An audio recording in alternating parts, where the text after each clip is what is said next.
Olá, voltamos para mais um Sala de Entrevistas. Hoje a nossa convidada é a doutora Elaine Menegola, ela que é diretora do PROCON aqui da cidade de Pato Branco. Nós estamos na Semana do Consumidor, né? E estamos aqui conversando. Então, doutora, como que o PROCON protege os direitos das pessoas que compram os serviços e contratam os serviços na cidade de Pato Branco e nacionalmente, online? Como que a PROCON age? Então, nós fazemos bastante o trabalho de orientação, mas também a gente tem o trabalho de fiscalização.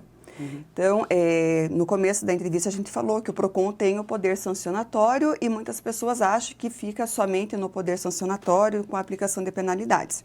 Nós já falamos que não, que a gente também faz trabalho de orientação, de prevenção e tudo mais. Mas a gente não pode esquecer que sim, nós podemos aplicar penalidades, sanções e tudo mais. Então, a partir do momento que a gente recebe denúncias, nós temos a obrigação de fazer as fiscalizações, porque se nós não fizermos essas fiscalizações, não aplicarmos as penalidades, a gente vai estar prevaricando. Então, nós temos também essa obrigação legal de estar fazendo as fiscalizações. Então, o PROCON vai até os estabelecimentos comerciais fiscalizar o ponto dessas denúncias. A gente recebeu agora no início do ano muitas denúncias com relação aos fios caídos dos postes de energia, que além de trazer uma estética visual feia para a cidade, aqueles emaranhados de fios, os fios caídos, isso também traz insegurança para o transeunte, né? A gente teve em algumas cidades casos de acidentes sérios com consumidores que se enroscaram nos fios. A gente não sabe se esses cabos que estão caídos, eles são energizados ou não. Então, a gente fez fiscalizações, marcou reuniões com as empresas de telefonia, de energia elétrica, para tentar achar uma solução para esse problema.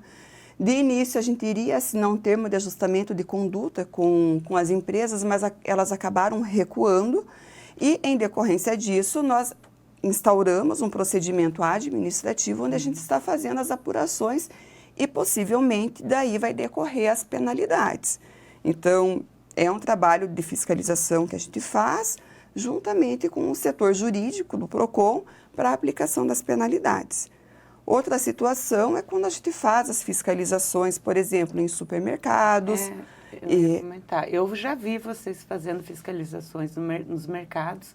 Ia perguntar mesmo como que funciona e fiquei impressionada com os fios elétricos, porque eu não imaginava que dava para reclamar no PROCON. Sim, é um direito do consumidor, né? Então, você é consumidora de energia elétrica, né? Nunca imaginei que tanto na reclamar sua lá. casa quanto na área, no espaço público. Então, sim, você tem o direito de reclamar, sim. Faltou a água na sua casa?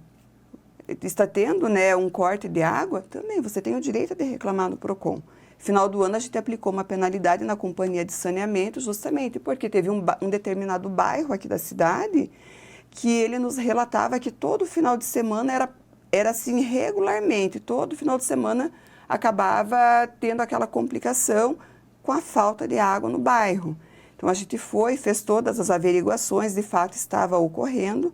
Não era uma denúncia pontual, mas eram várias denúncias, então a gente aplicou uma penalidade na empresa e o procedimento está transcorrendo agora. Daí essa fiscalização que nessa companhia de água ou nesse supermercado gera uma multa e o PROCON faz o quê após receber essa multa? Então, a gente faz a aplicação da penalidade, né?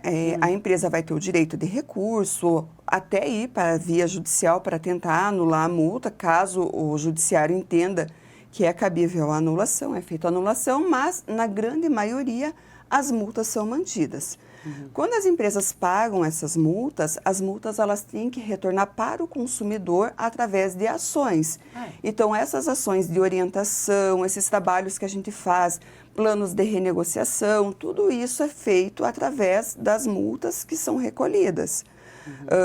A gente participa também daquelas fiscalizações noturnas, as AIFOS, que a gente fala aqui na cidade.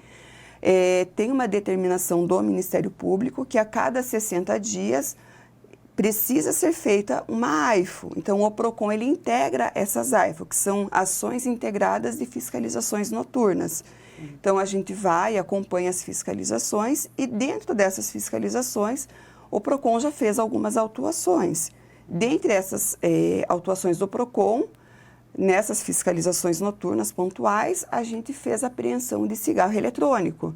Porque o cigarro eletrônico, em que pese ele ter o uso permitido, a venda do cigarro eletrônico, ela é proibida por uma regulamentação da Anvisa. O uso é permitido, mas a venda é proibida. A venda é proibida. Então, não existe nenhuma normativa ainda que proíba o uso, né? Mas existe normativa que proíba a venda. Então, como a gente chegou nos estabelecimentos e detectou a venda ilegal desses produtos, a gente fez apreensão. Dessas apreensão, a gente acabou fazendo um termo de ajustamento de conduta com essas empresas. Essa empresa, ela já é impedida, né? Mas se a gente voltar lá, vai gerar reincidência. Mas então, a gente fez um termo de ajustamento de conduta, onde o valor da multa a gente reverteu em prol do consumidor através de uma academia de saúde. Por que uma academia da saúde? Porque o uso do cigarro eletrônico, ele traz malefícios ao pulmão do consumidor. Sim. Então, a gente entendeu que uma academia da saúde vai proporcionar saúde para o consumidor. Então, essa academia foi inaugurada no final do ano, no bairro Veneza, juntamente com a inauguração de uma praça. Que bacana. E daí vocês fazem a apreensão desses produtos ou não? É feita a apreensão e daí depois a gente faz o descarte dele de forma regular. Por exemplo, o supermercado, quando a gente faz a apreensão de um produto vencido no supermercado, a gente manda para o aterro sanitário para que o aterro faça a destinação correta. O cigarro eletrônico, como a gente não tem como mandar para o meio ambiente, então a gente faz a incineração desses produtos. E quem fiscaliza o uso? Porque o uso também você não pode usar esse cigarro em qualquer lugar, né? Ambiente fechado, eu acredito que não possa ser usado, né? Apesar que usem, né? Na verdade, daí essa fiscalização com relação à utilização, o ambiente de utilização, aí já cabe à vigilância sanitária e ao setor de tributação, porque daí eles vão assim, aquele ambiente, ele tem um alvará para que tipo de atividade, né? Então, a gente sabe que existem tabacarias que é para utilização, que você pode fumar e tudo mais. Você pode fumar em ambiente externo, em qual local que você pode fumar no ambiente interno, então, são outros departamentos. E se alguém tiver algum problema, assim, ou detectar alguma empresa que está vendendo um cigarro eletrônico, quiser denunciar ou tiver algum problema com uma empresa online, comprar um produto fora de validade, como que deve proceder?